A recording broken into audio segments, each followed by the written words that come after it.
morning, everyone. This is a new opportunity to know a little bit more about international co-productions, especially regarding copyright and international treaties. I have the pleasure to have talking with me my very good friend and colleague, Sam Coppola from Canada, Montreal, who is an expert on copyright productions and especially international treaties. Hi, Alberto, and good morning or good afternoon to everyone over there. My name is Sam Coppola. As maybe you can see, it's actually Saverio Coppola. Sam is what I would suppose the Americans would call me. I'm a lawyer. I'm a tax lawyer and practicing mainly in the entertainment field in Canada, Montreal, Canada. I specialize a lot in what we call these co-productions, because they are quite complex structures and require a professional assistance on it. So my main practice has been either representing producers and financiers, bankers in the area of film, television, new media, and these tax credits that come along with it. Because of the great Italian community in Canada and because of the very efficient tax treaty, bilateral treaty between Italy and Canada, there has been a lot of co-productions done between Italy and Canada, and you and I have been involved in several of these. What is the benefit to enter a co-production, a traditional co-production? Here we're dealing, I guess, with Italian producers who want to collaborate with Canadian producers, or vice versa. We have Canadian producers who want to collaborate with Italian producers. And they have various ways of doing so. The first one, and the most common one that I think everyone will look at, is to collaborate under a co-production arrangement. A co-production arrangement is essentially two producers who co-produce one film or one project or a series and so forth together. The Canadian government and the Italian government were actually, I think Italy was the first country to actually sign a co-production treaty with Canada. That treaty itself provides that if you meet the conditions of the treaty, Italy will recognize that your film will be an Italian film, and Canada will recognize that your film is a Canadian film. And that carries with it various advantages to it. However, there are rules that are required to be met. So the first part is that you have to share the copyright of the film, and the minimum. Yeah, that's a big issue, Stan, because obviously it requires a mutual trust, because each party has to take the burden in somehow, even of the costs. And that will lead us to make a distinction with what is a service. So the moment that you, like you said, share the copyright, the most important element of a co-production is the trust that you have to have with your partner. So choosing your co-production partner is very, very important. And the minimum allocation is 80%, 20%. So it could be minimum 20 Italian, 80 Canadian, or vice versa. It could be 50-50. You really determine that more by where you spend the money. Because the moment that you have an 80-20 co-production or 50-50 co-production, you're technically supposed to spend 80-20 within those respective countries. And be careful, spend, not necessarily shoot. So that means you can do post-production and spend more, or special effects in Canada and shoot a greater part in Italy. Yes. Yeah, so there's a whole exercise also that is required to actually spend the money within these two jurisdictions. And there are restrictions that you cannot engage third countries. So obviously, Italians and Canadians are enamored with Americans to participate. You can only get an American actor or actress to come in, and you can only have a small minority of any participation other than the countries of Italy and Canada. Now, Italy itself has extended that to being European. So this does mean that you have a much broader selection to choose from, but all your participants have to come from these countries. So there is a little bit of a rigidity within that component of the co-production. And many times, given those three factors, you may not come to terms to actually go under the co-production route. And there are other ways of doing it which are a little more flexible. So there are a lot of producers that look at this as an El Dorado, but let's put things clear.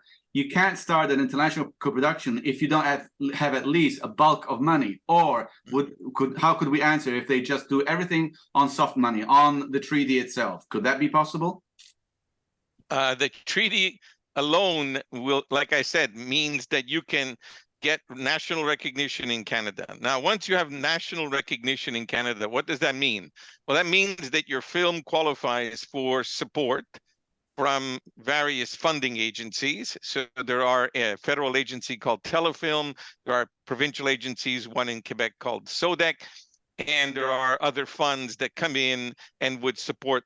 So you basically line up and say, hey, this is a Canadian film because it's Italian co-production treaty, and these agencies will fund a percentage of this budget. Apart from agencies coming in, there is what we call the tax credits, the film tax credits. And these, we call them the content tax credits because your film is recognized as Canadian. And you can get, federally, 25% of your labor spend, Canadian labor spend. Provincially, you can get 35%, and you can't combine one with the other. It's in other words, it's 25% of 65% because you got 35% coming from the provincial side. So you're getting maybe 25, 30% of your budget that you spend in Canada coming from tax credits. You may get another, whatever, 20, 30% coming from these funding agencies. So that is what we would normally call your soft money, but you now need still the balance of this budget to be financed. Often you pre-sell the territory. So you may have a television distributor that comes in, a broadcaster that comes in and brings in a certain percentage. In certain cases, that could be sufficient, and your Canadian side is financed that way. Sometimes you need to do international pre-sales to complement that aspect to complete that production. But Sam, would you agree, based on our mutual experience, that an international co-production based on the treaty is worth, due the great bulk of paperwork to be done, is worth if there's a fairly large production? It will be useful to get into such a deep rabbit hole if the production is a low budget. I agree, and there's minimums that I think that make it, because the moment that you deal with two countries, everything gets more complicated. You've got a lot of bureaucratic situations to claim tax credits. I mean, these tax credits and funds don't come, with a check at the day you make your application. They have to be financed. They have to be, so you've got, a lot of different costs that are associated with it. I mean, I have seen film co-productions in the 5 to 6 million. I think that would be probably the lowest amounts that I think would justify it. I think you're better off with we're doing one just recently. It's actually a France-Canada co-production. It's about 13 million. I think at 13 million, that's a nice level because it allows for some above-the-line actors to come in, more recognized, and gives you a lot more flexibility when you're, choosing and permitting the crew and special effects and so forth. So yes, I think that your budget numbers do have to have a certain size to justify it. There are other ways of doing it. For instance, if you're doing a series, series have had interesting structures where we call twinnings. For instance, you can take one episode that is done in Italy and twin it with another episode that is done in Canada, and it avoids some of those complications of having to, each one of your episodes, your production has to have that double country spend. So in special, the limited series, and in different types of series, potentially you can look at what we call the twinning effect, and it makes it a little easier to get into that co-production mode. Can you give us any example case studies about twinnings? There is Hallmark does these romance sort of films that are broadcast on the Hallmark channels and so forth. Mm-hmm. And those Hallmark films, if you look at them, many of them are actually, one is done in Canada and another one is done in Europe. And those are actually put together as a twinning effect, a twinning in a co-production. Now, obviously, the treaty doesn't extend just to cinema and theatrical release. You were talking prior to our meeting about TV co-venture. What we've seen sometimes, because like I mentioned, the treaty was signed in 1997, by the way. The treaty has the rigidity to it. So if you don't fit within the treaty, you can still collaborate with Canada or a Canadian production company under what we call the co-venture. Now, remember, the advantages of the treaty were your film would be recognized as Canadian. In a co-venture, what happens is the Italian, for instance, has a project and wants to have an American look. They come to Canada, they get into a co-venture arrangement where they own the copyright. So now they're not sharing the copyright. But the Canadian producer has to meet what we call content requirements, which means that there are points systems, and I think Europe has point systems also. It does, yes. Where you have key creatives that have to come from the country. So, for instance, between the director and the writer, one of them should be Canadian. Between the first actor or second highest actor, one of them should be Canadian. And then you have a selection between editor, composer, and so forth. So you need 5 points. So if you can get 5 points, okay, so you get some key people from Canada, the Italian owns the copyright, you put that together and you do it as a co-venture, there is a certification process by the CRTC, which then recognizes that production as Canadian. Now, and what does that mean?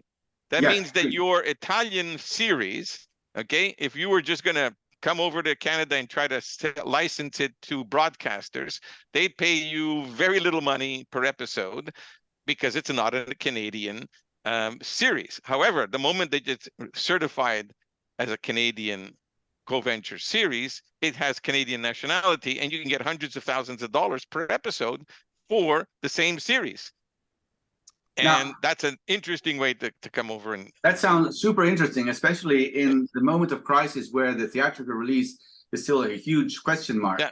Obviously, you need to have a good relationship with a broadcast that will fill in the requirement to make the co-venture co-venture work.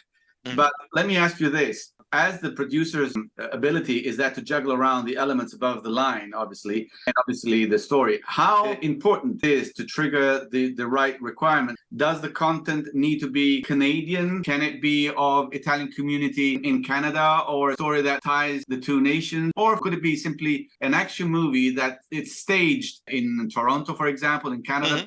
In effect, it's just done by Italian and a Canadian producers, and it's supposed to be in the United States or New York? I think all of them can work. I think that there is no content requirement per se. You do have to spend a certain amount of money in Canada. So the moment that you have that requirement, you obviously need Canadian elements within your story. Now, the word Canadian means, to me, North American.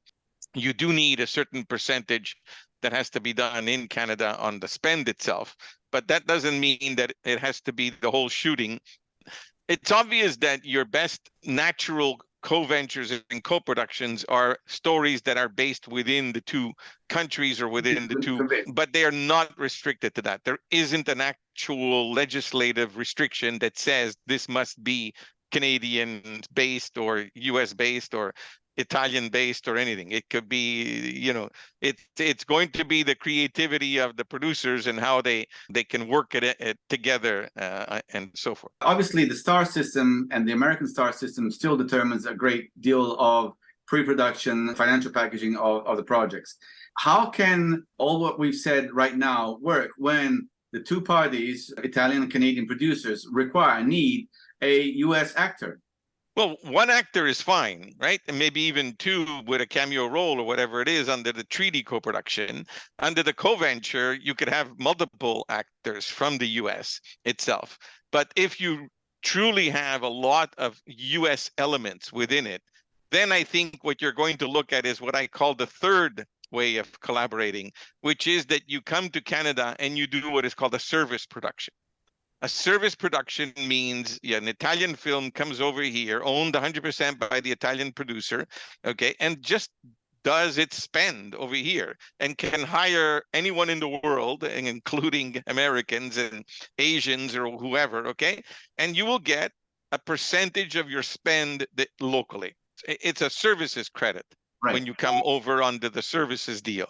So it's based on your spend. So if you spend $1 million in Quebec, you'll get 20% from the provincial government back, okay?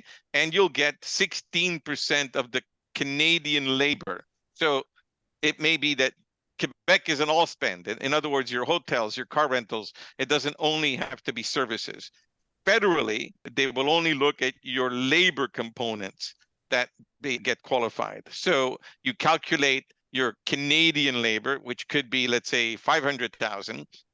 You've got 20% from the Quebec government, so you take away 20% of that, so that's 400,000. On 400,000, you'll get 16% of that. So you got 20. You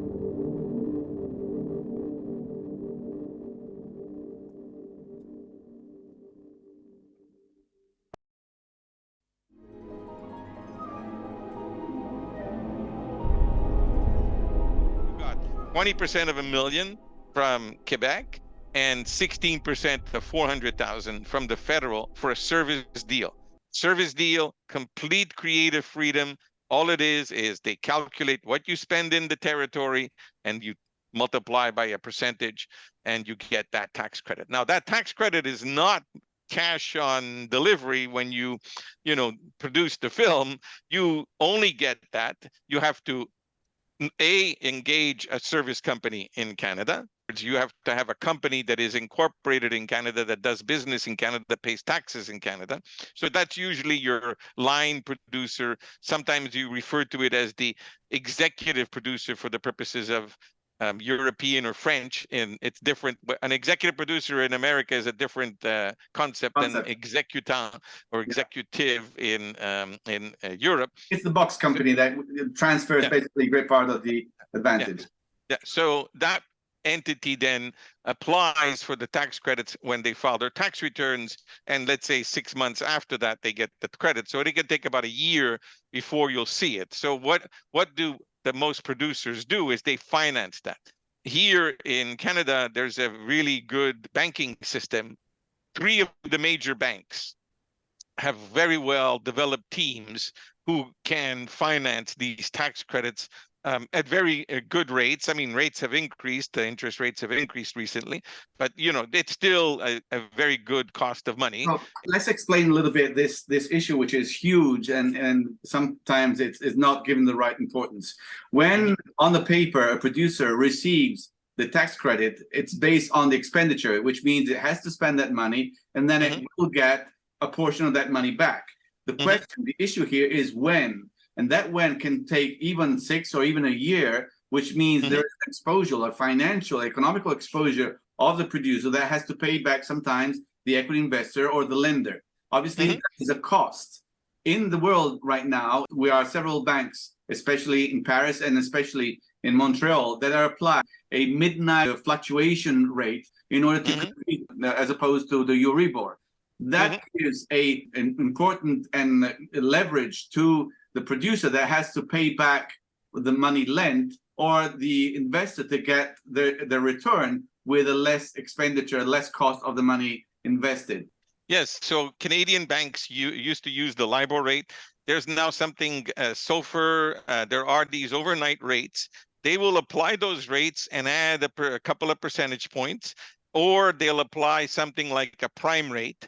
If you're borrowing in Canadian dollars, for instance, it's usually a prime rate, which is the lowest rate that banks, the central bank lends to other banks, and they add a percentage above that. So you're not talking very high rates and very reasonable rates, but you do have to calculate that within your budget. So in other words, if you have $1 million of tax credits coming to you, the bank will not finance $1 million.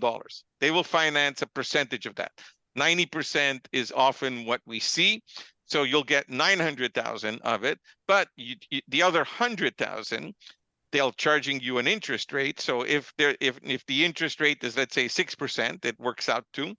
So you'll have 6% on that 900,000 owing, and if it takes a year, then the other 10% that isn't been financed can be used to pay off that interest rate. So 90%, there's a reserve that's done for the other amount that's not financed, and then that is equal to what you often pay for the interest within it. And sometimes if you have to close in a hurry, okay, you can get an accountant who'll give you a tax opinion, or we can help also on that side. And the banks could finance you before you get your certificate or recognition from the government.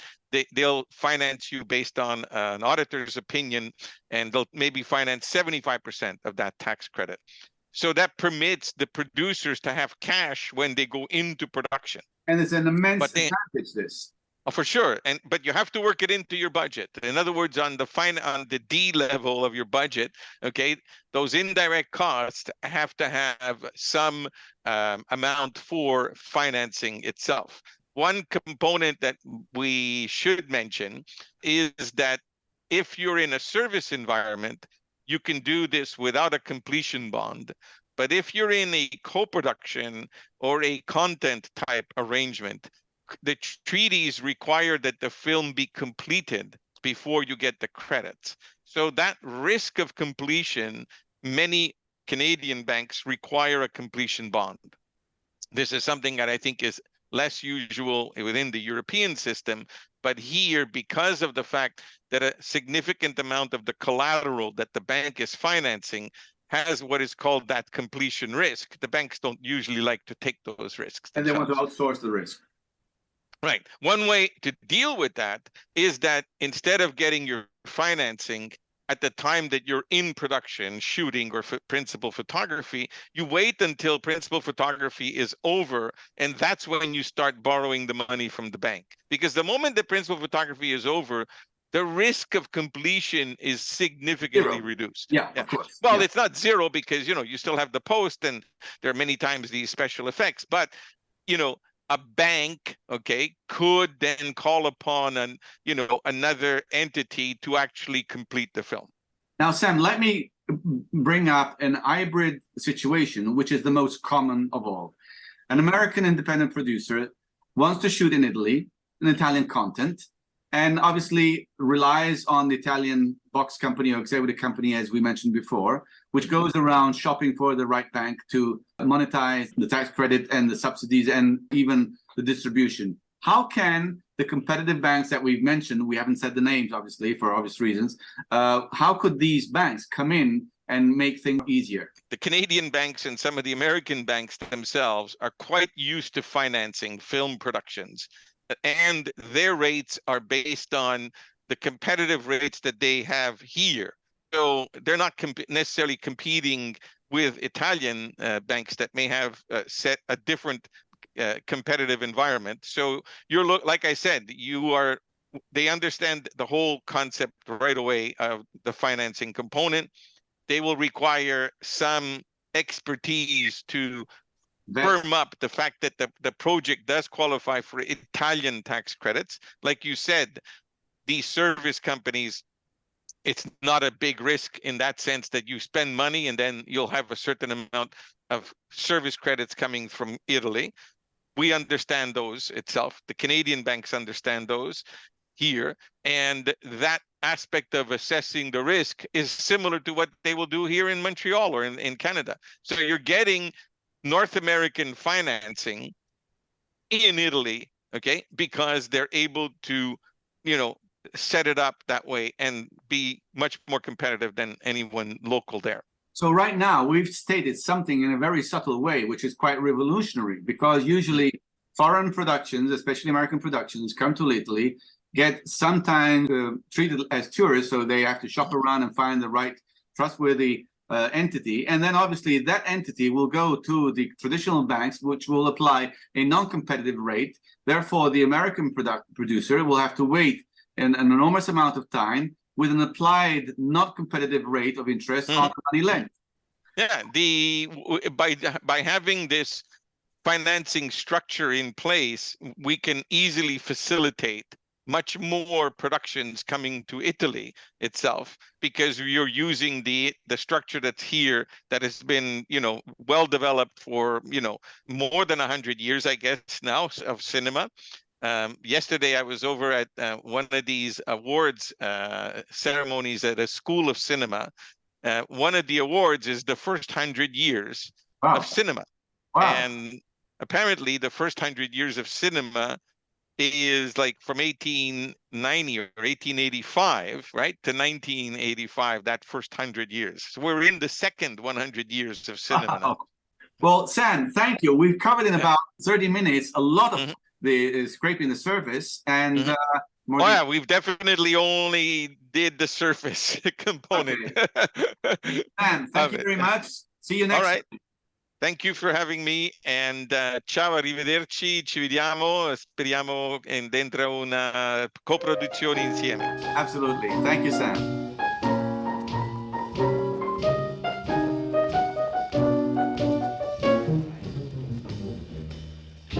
I woke up this morning